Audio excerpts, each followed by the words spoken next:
Hello and welcome to LSTV1. You're watching the news in English, coming to you live from our studio in Lamen One. Thank you so much for joining us. My name is Ami Fadera, and these are the headlines from the Point newspaper. 37 schools benefit from MOBSI virtual classroom. Allowance exclusion. Public and environmental officers threaten sit-down strike.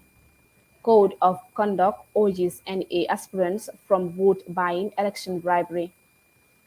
On the international front, President Zelensky visits Bucha. No instant Russian energy embargo, says German minister. US expresses concern over reported massacre in Mali. Long queues as fuel crisis persists in Kenya. These and more other stories coming ahead your way. Stay tuned.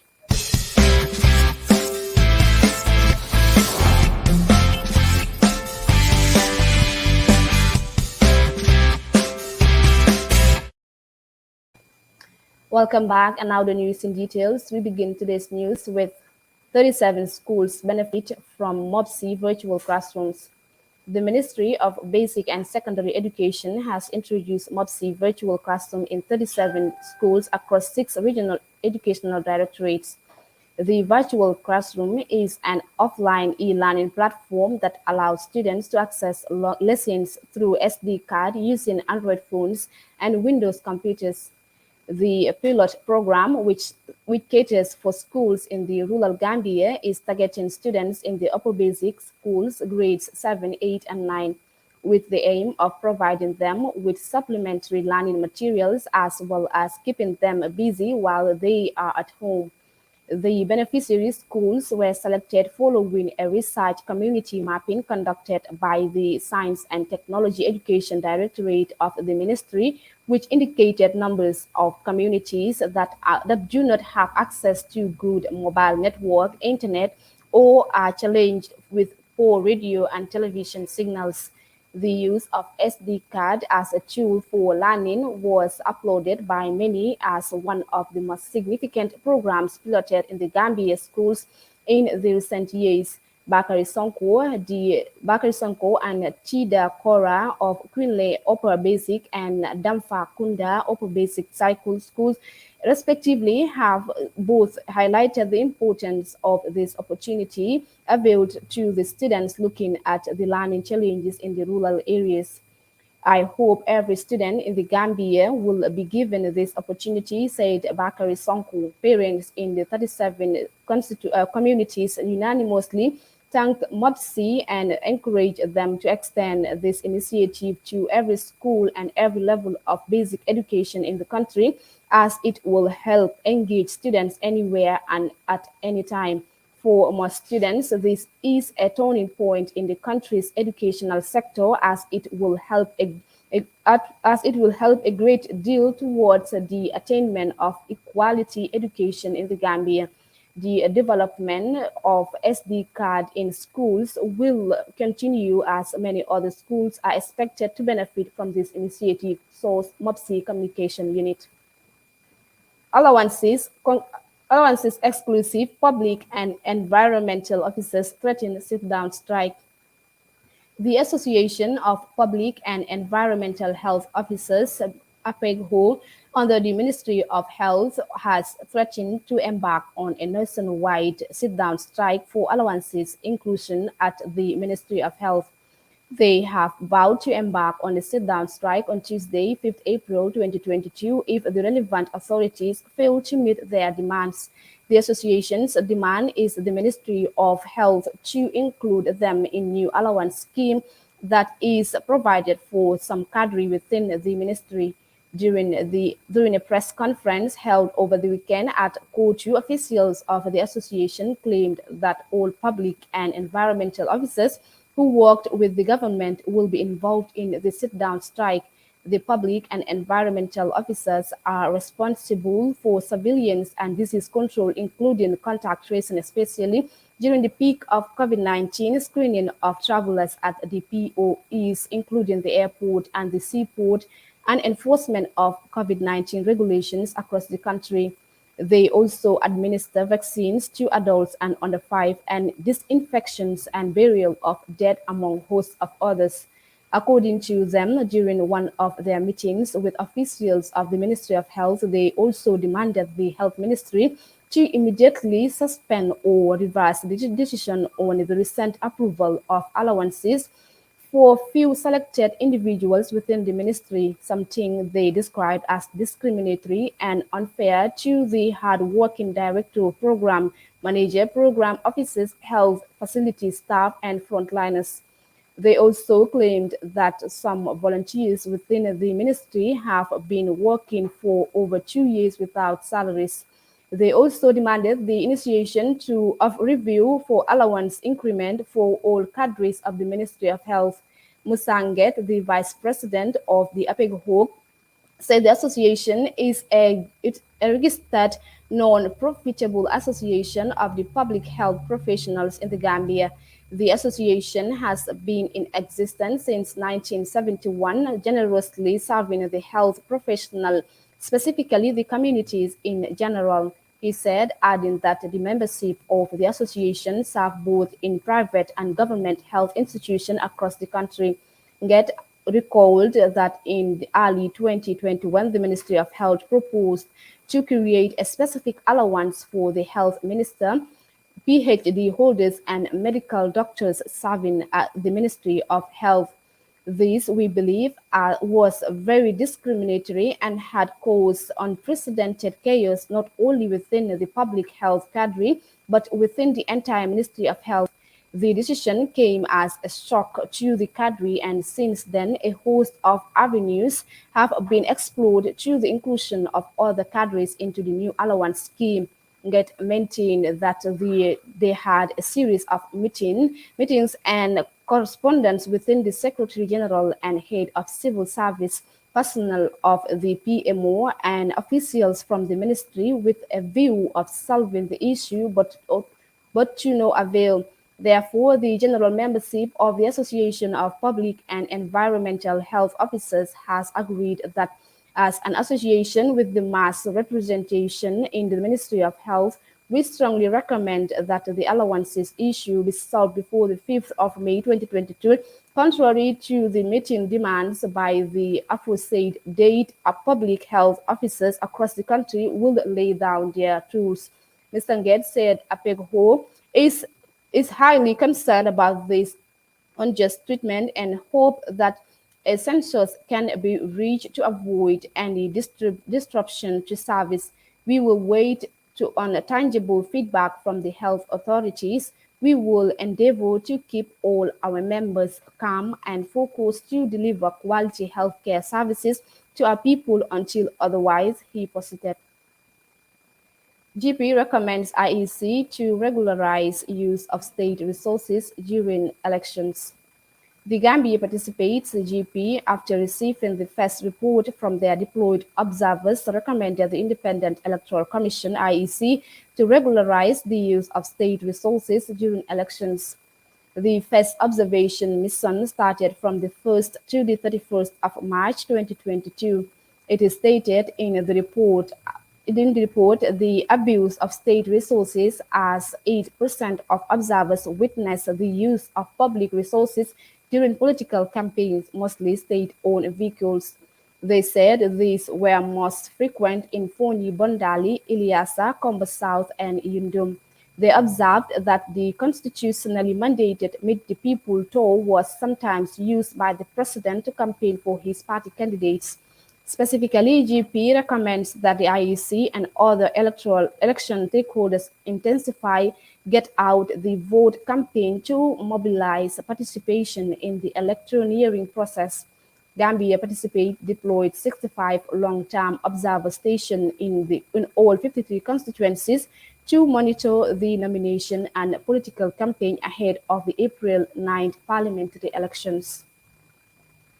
Code of Conduct urges NA aspirants from vote buying, election bribery.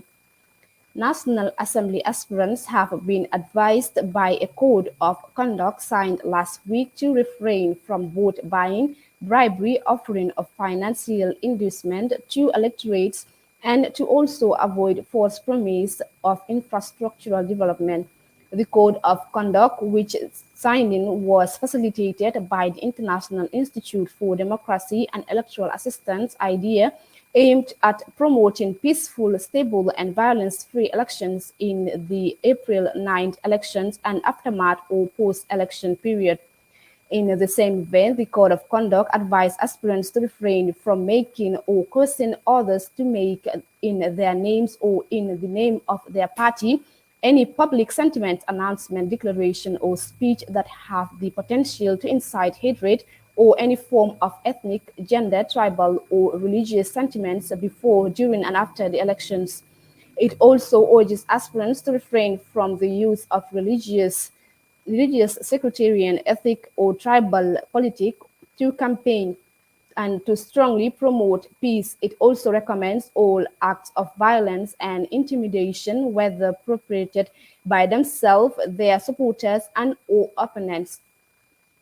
Aspirants are asked to refrain from the use of social media to disseminate fake news and misinform people, and to publicly condemn all acts of violence, intimidation, and political thuggery and their instigators and perpetrators at the time, during the election process.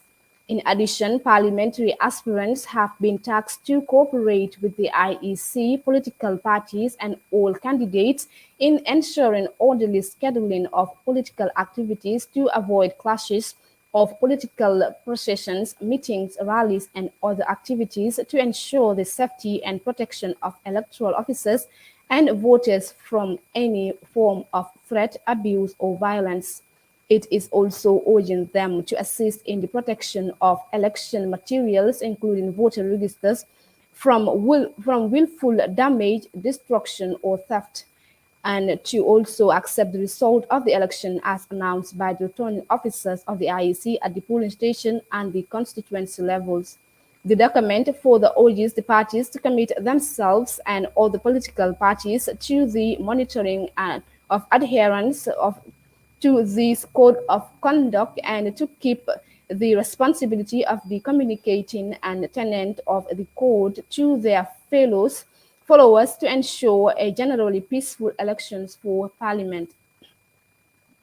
Honorable Silla outlined mitigation measures as climate change continues to threaten Banjul.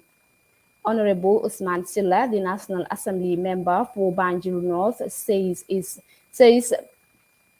says Banjul is being threatened by climate change. He made this remark during an interview with The Point recently as he seeks re-election. Honorable Silla points out that one of the factors to mitigate climate change is to protect the environment and the ecology. And one way to do that is to build canals and open drain that is just behind the National Assembly in an issue that needed to be tackled, he observed. He called on the next legislative body to focus on that while urging the executive to ensure that does not Banjul does not submerge. Honorable Silla said he always talked about the need to replace the college and mosquito breeding open drains around the Kampama Estate or Tobacco Road with a properly constructed free-flowing canal and relocation or proper management of the dump site at Mile 2 or Venture and emits strange and toxic fumes of smoke that pose a threat to the health of the patients at the sanitarium and the inmates of the central prison. He said this also affects the inhabitants of the settlement of Ndangan, who are all in close proximity, as well as the management and protection of the Tambi wetland, among others. Okay, viewers, that's it for the local news. Let's take a quick break, and when we are back, we continue with some international stories. Do stay tuned.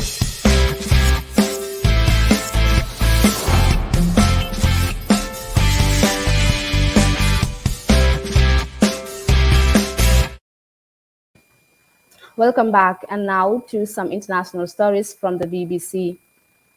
President Zelensky visit Bucha. The Ukrainian president spoke to local residents. Ukrainian President Volodymyr Zelensky has visited Bucha as more evidence of atrocities near Kyiv continues to emerge. He inspected the road on which a Russian column was ambushed and spoke to local residents. He reiterated that Russia had carried out war crimes and genocide in Ukraine. Asked by the BBC whether it was still possible to discuss peace with Russia, he said yes, because Ukraine must have peace. We are in Europe in the 21st century. We will continue efforts diplomatically and militarily. No instant Russian energy embargo, says German minister.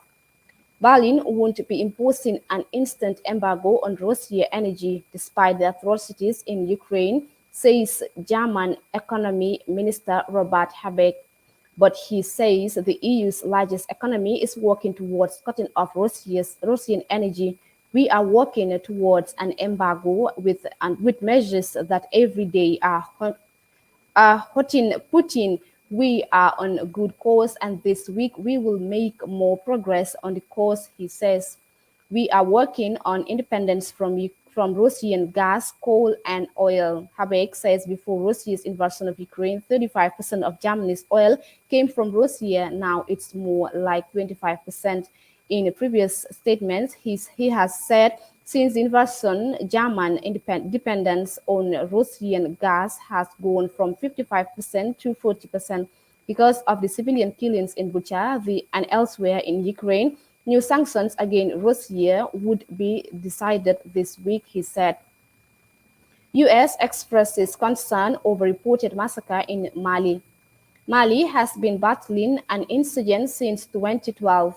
The United States has expressed concern over an extremely disturbing report that many people are being killed in central Mali last week.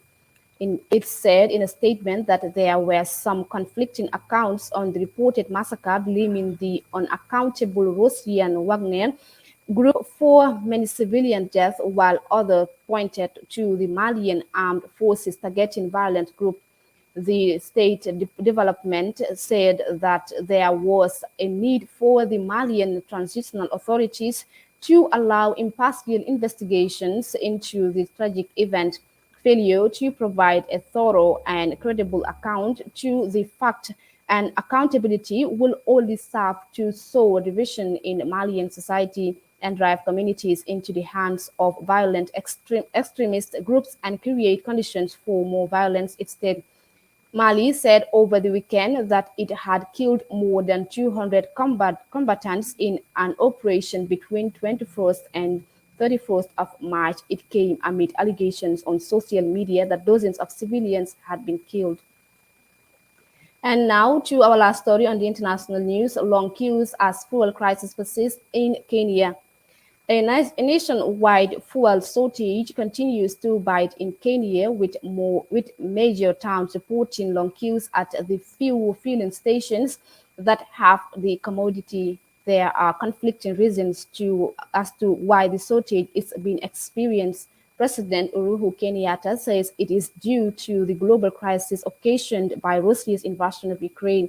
The national oil shortage company, Kenya Pipeline, says there is enough stock, and the regulator, EPRA, warning any company holding the oil with the regulations. Analysts says the delay subsidized promised by the government oil marketers to caution consumers from the effect of the global crisis is causing the shortage. Okay, viewers, that's it for today. But before we take your leave, let's take a quick recap of the main headlines. 37 schools benefit from MOPSI virtual classrooms. Allowances exclusion, public and environmental officers threaten sit-down strike. Code of conduct urges NA aspirants from vote buying, election bribery. On the international front, President Zelensky visit Bucha. No instant Russian energy embargo, says German ministry. U.S. expresses concern over reported massacre in Mali and long queues as fuel crisis persists in Kenya. That's it for today. And as today marks the 62nd independence anniversary of our neighboring country in Senegal, we wish our viewers and followers of LSTV and Senegalese a happy Independence Day. Okay, viewers, that's it for today. Do join us tomorrow, same time, same place for more news. By 3 p.m., we'll be back for the news in Wolof. Until then, stay tuned and enjoy the rest of our programs. Bye for now.